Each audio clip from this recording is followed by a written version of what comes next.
ભાજપની સંસદીય દળની બેઠક મળી। 4 રાજ્યોમાં જીત બાદ આ પહેલી બેઠકનું આયોજન।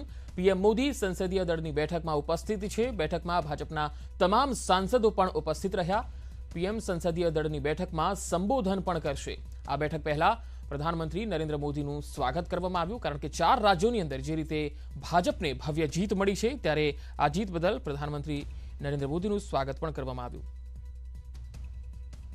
संवाददाता दिल्ली थी विनीत कुमार हमारी साथ जुड़ा है। विनीत, बीजेपी की खास तो पीएम मोदी की अध्यक्षता में संसदीय दल की जो बैठक मिल रही है, इस बैठक का एजेंडा क्या है?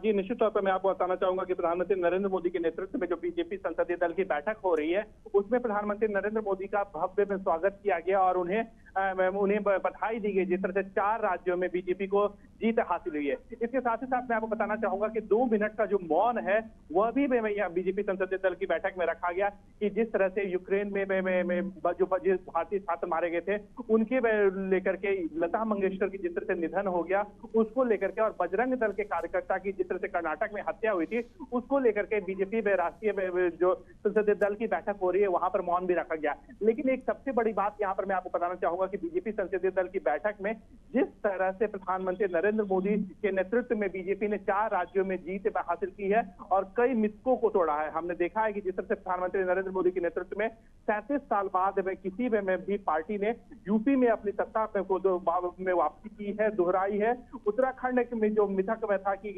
एक बार सत्ता में आने के बाद दूसरी बार में वो सत्ता में नहीं आ पाता, उस मिथक को तोड़ा है। तो निश्चित तौर पर प्रधानमंत्री नरेंद्र मोदी के नेतृत्व में जिस तरह से कई मिथकों को तोड़ा गया है, कई जीत हासिल की गई है, उसको लेकर के भी यहाँ पर प्रधानमंत्री नरेंद्र मोदी को बधाई दी जा रही है।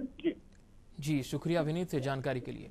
तो दिल्ली में भाजपा संसदीय दल बैठक शुरू थी चुकी है। प्रधानमंत्री नरेंद्र मोदी की अध्यक्षता में आ बैठक मળી रही है। 4 राज्यों में जीत बाद आ पहली बैठक, पीएम मोदी भव्य स्वागत करवामां आव्युं। कांग्रेस एमएलए अनिल जोशियाराना पार्थिव देह ने वतन लाववामां आव्यो छे। अरवलीना चुनाखाण गाममां एम्ब्युलन्स पहोंची गई है।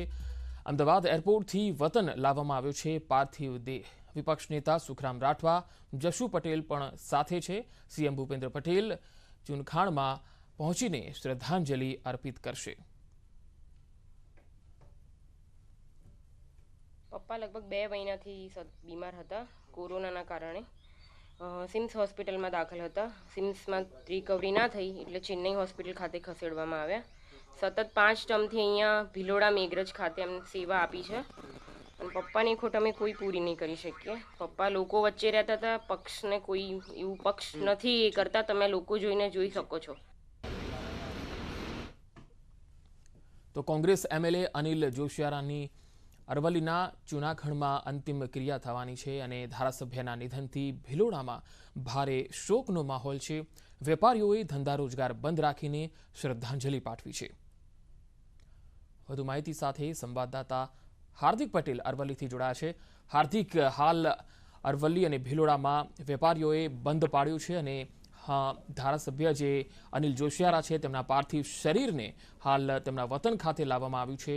કયા કયા મહાનુભાવો તેમના અંતિમ દર્શન માટે પહોંચ્યા છે? પંકજ, ચોક્કસથી જે પ્રકારે સ્વર્ગસ્થ અનિલ જોશિયાનો મૃતદેહ તેમના વતન ખાતે લાવવામાં આવ્યો છે, ખૂબ શોકમય માહોલ ભિલોડા તાલુકાના ચુનાખણ ખાતે જોવા મળી રહ્યો છે। મૃતદેહને હાલ દર્શન કરવા માટે મૂકવામાં આવ્યો છે। ભિલોડા વેપારી એસોસિએશન દ્વારા બજારો સ્વયંભૂ બંધ રાખવામાં આવ્યા છે।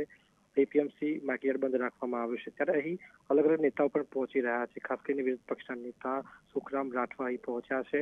ત્યારે પૂર્વ મંત્રી રમણભાઈ પાટકર પણ અહીં પહોંચ્યા છે। તેમના દ્વારા શ્રદ્ધાંજલિ આપવામાં આવી રહી છે। અલગ અલગ ધારાસભ્યો રાજ્યના તેઓ પણ અહીં પહોંચી રહ્યા છે અને જે સ્વર્ગસ્થ અનિલ જોશિયારા છે તેમના જે કામો છે તેના કામોને લઈને વિસ્તારના હજારોની જનમેદની અહીં જોવા મળી રહી છે। ખાસ કરીને આદિવાસી વિસ્તારવાસી પટ્ટા માટે તેમના જે વિકાસના કામો કર્યા, લોકોની સમસ્યાઓને તેમને સાંભળી અને તેને હલ કરી સાથે રહીને, એના કારણે તેનો જે ગૌરવ કેળવ્યો છે પંકજ, ખાસ કરીને અહીં જે દ્રશ્યો છે ખૂબ જ કહી શકાય કે કઠિન હૃદય સાથે લોકો અહીં આવી રહ્યા છે। આંખોમાં આંસુ સાથે તેમને અંતિમ વિદાય, અંતિમ દર્શન કરવા માટે અહીં પહોંચી રહ્યા છે। જી હાર્દિક, ડોક્ટર અનિલ જોશિયારાની કારકિર્દીની જો વાત કરીએ તો તેઓ આરોગ્ય ક્ષેત્રે પણ વર્ષો સુધી સેવાઓ આપતા રહ્યા અને ત્યારબાદ તેમનો એક લાંબો રાજકીય કાર્યકાળ પણ રહ્યો છે. ત્યારે એમણે કરેલું આરોગ્ય ક્ષેત્રનું જે યોગદાન છે એ અને રાજનીતિમાં તેમનું જે યોગદાન રહ્યું છે, લોકો કેવી રીતે તેમને જોઈ રહ્યા છે, કઈ રીતે યાદ કરી રહ્યા છે? પંકજ, ચોક્કસથી જેમ આપણે જણાવ્યું કે